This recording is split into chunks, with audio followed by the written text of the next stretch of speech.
कल्पना कीजिए, क्या होगा यदि आपके जीवन में अचानक सौंदर्य, आकर्षण, समृद्धि और दिव्य प्रेम का प्रवाह हो जाए। एक ऐसी रहस्यमयी साधना जिसे सिद्ध करने से आपको न सिर्फ धन, सौंदर्य और रिश्तों की प्राप्ति हो, बल्कि स्वयं ब्रह्मांड की श्रेष्ठ एनर्जी आपके जीवन में उतर आए। आज साधना सूत्र के इस एक्सक्लूसिव वीडियो में हम आपको बताने जा रहे हैं तिलोत्तमा अप्सरा साधना की सत्य, प्रामाणिक और संपूर्ण विधि, जिसको सही तरीके से सिद्ध करने पर साधक के जीवन में चमत्कार घटते हैं। मित्रों, तिलोत्तमा अप्सरा हिंदू पुराणों के अनुसार एक दिव्य अप्सरा हैं, जिनका नाम ही उनके गौरवपूर्ण अस्तित्व को दर्शाता है। तिल तिल उत्तम गुणों से बनी, यानी जिनके शरीर का प्रत्येक अंश सर्वोत्तम और दिव्य ऊर्जा से बना है। महर्षि विश्वकर्मा ने ब्रह्मा के आदेश पर तिलोत्तमा का निर्माण किया था, ताकि उनका अद्वितीय सौंदर्य असुर भाइयों सुंद और उपसुंद के मध्य विभाजन उत्पन्न कर सके। तिलोत्तमा के सौंदर्य को देखकर स्वयं शिव और इंद्र भी मोहित हो गए थे। तिलोत्तमा केवल सुंदरता की देवी नहीं, बल्कि साक्षात शक्ति का प्रतिरूप हैं, जो साधक के जीवन में अद्भुत परिवर्तन ला सकती हैं। मित्रों, ये साधना साधक को बाहरी सुंदरता, आंतरिक संतुलन, धन, संपत्ति, प्रेम, आकर्षण, विलक्षण कला, दिव्यता और मानवीय जीवन के उच्चतम सुख प्रदान करती है।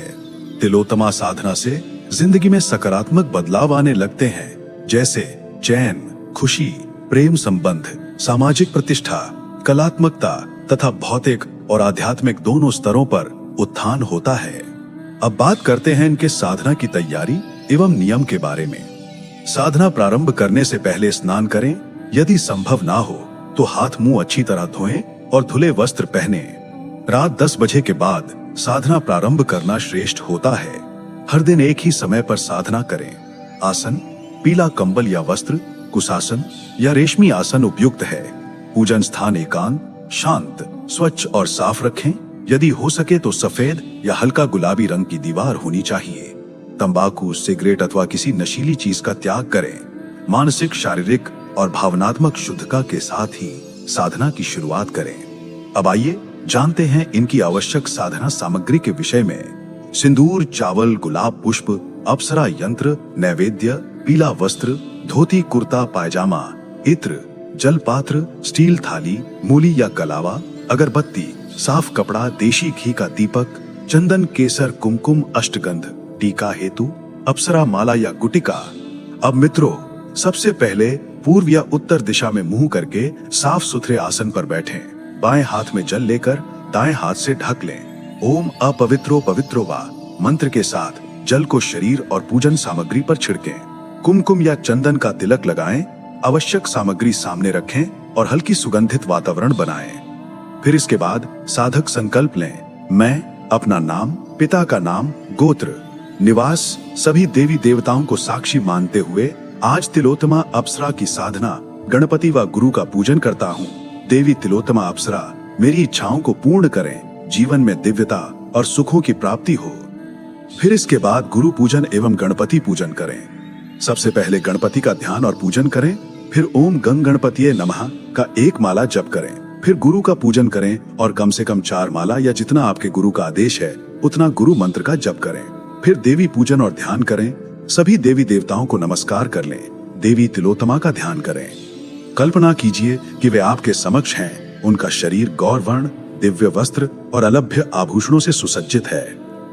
अपने आप को उनके साक्षात दर्शन हेतु प्रस्तुत करें। दोनों हाथ जोड़कर नमाज जैसी मुद्रा बनाते हुए उच्च आत्मसमर्पण भावना रखें। फिर मुख्य मंत्र से जप करें। ओम ह्रीम श्रीम क्लीम श्रीम तिलोत्तमा अप्सरा आगच्छ आगच्छ स्वाहा।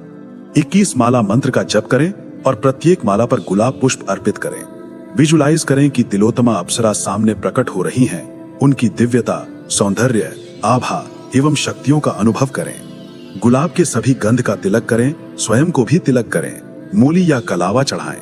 अप्सरा माला को रेड या गुलाबी रंग के कपड़े से ढककर ही प्रयोग करें या गौमुखी का उपयोग करें। माला के अन्य दानों को लांघे ना। क्या जब दूसरी माला शुरू करें तो काउंटिंग सही रखें। दाहिने हाथ से ही माला जप करें। उपांशु जप करें, यानी हल्के स्वर में होंठ हिलाएं। एकाग्रता, पूर्ण विश्वास और श्रद्धा रखनी जरूरी है। वासनात्मक भाव से, शारीरिक संबंध की कल्पना से बचना चाहिए। ये साधना को असफल बना सकती है। साधना के पूरे दिनों तक संत या साधु जैसा जीवन बिताएं। इच्छा वासना नियंत्रित रखें। अगर सपनों में अप्सरा दिखें, खुशबू आए या उपस्थिति का भाव हो तो समझिए साधना फल देने लगी है। मित्रों, इस साधना को लगातार 14 दिन तक प्रतिदिन एक समय यानी रात 10 बजे साधना करें। हर दिन स्नान आवश्यक है। कभी भी साधना में विघ्न पड़े तो उस दिन पुनः प्रारंभ करें। महिला व पुरुष दोनों कर सकते हैं, लेकिन गुरु दीक्षा आवश्यक है। साधना सफलता की अनुभूति एवं संकेत, मन में स्वप्न, दिव्यता, सुंदरता, सुगंध, तिलोत्तमा की अनुभूति आदि। मित्रों, तिलोत्तमा अप्सरा साधना के सिद्ध होते ही साधक को विशेष लाभ होते हैं, जैसे जीवन में चमत्कारिक आकर्षण, सुंदरता और व्यक्तिगत मैग्नेटिज्म प्राप्त होता है। मानसिक शांति एवं भावनात्मक संतुलन बढ़ता है। प्रेम संबंध, विवाह या प्रेमिका रूप में दिव्य साथी की प्राप्ति हो सकती है।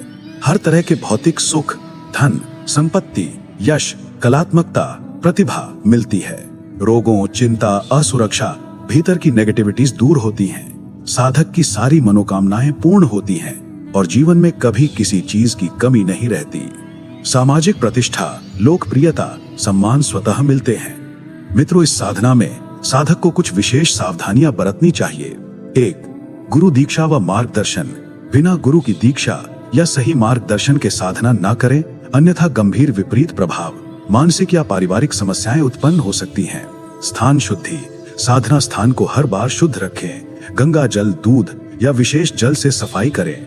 वासनात्मक विचार। साधना के दौरान वासनात्मक कल्पना, शारीरिक संबंध या अप्राकृतिक भावों से बचें। ऐसा करने से साधना असफल हो सकती है या साधक को नुकसान हो सकता है। संयम। ब्रह्मचर्य का पालन करें। उत्तेजक खाने पीने, गर्म खाद्य पदार्थों से बचें, क्योंकि ये कामुकता उत्पन्न करते हैं। सुरक्षा। किसी भी अपरिचित या शंकित शक्ति को आमंत्रित ना करें। सिर्फ तिलोत्तमा अप्सरा के प्रति ही साधना केंद्रित रखें। मानसिक तैयारी। साधना में जल्दीबाजी, अधीरता, घबराहट से बचें। अधूरी साधना छोड़ना समस्याएं उत्पन्न कर सकता है। रोगग्रस्त व्यक्तियों को सिर्फ बीमारी दूर करने हेतु इसका प्रयोग नहीं करना चाहिए। साधना का उद्देश्य दिव्यता और जन कल्याण होना चाहिए। अप्सरा के प्रत्यक्षीकरण के पीछे अंधी दौड़ ना लगाएं। उनके संकेत और मार्गदर्शन से ही कार्य करें। धोखा और स्पैम से बचें। किसी ब्रोकर या फेक गुरु या एजेंसी द्वारा साधना सिद्धि का दावा, पैसे ऐंठने वालों से सावधान रहें। सही मार्गदर्शक का चयन करें। तो मित्रों, तिलोत्तमा अप्सरा साधना न सिर्फ प्राचीन भारतीय आध्यात्मिक परंपरा का दिव्य रहस्य है, बल्कि सही तरीके से करने पर जीवन की संपूर्ण दिशा बदल सकती है। सही नियम, विधि, गुरु, संयम और श्रद्धा ही सिद्धि की कुंजी है। याद रखें, प्रामाणिक और सत्य साधना ही वृद्धि और सुख दिला सकती है। अगर आप भी तिलोत्तमा अप्सरा साधना के द्वारा जीवन में अद्भुत बदलाव, दिव्यता, सुंदरता और आत्मिक उन्नति चाहते हैं तो इस वीडियो को अभी लाइक करें, चैनल साधना सूत्र को सब्सक्राइब करें और बेल आइकन दबाएं, ताकि अगली अद्भुत साधना और रहस्यमय ज्ञान आप तक सबसे पहले पहुंचे। अगर आपके साधना में कोई सवाल, अनुभव या विशेष कहानी है तो नीचे कमेंट करें। हम हर जेन्युइन साधक की मदद करते हैं। और वीडियो को अंत तक देखने के लिए आपका धन्यवाद।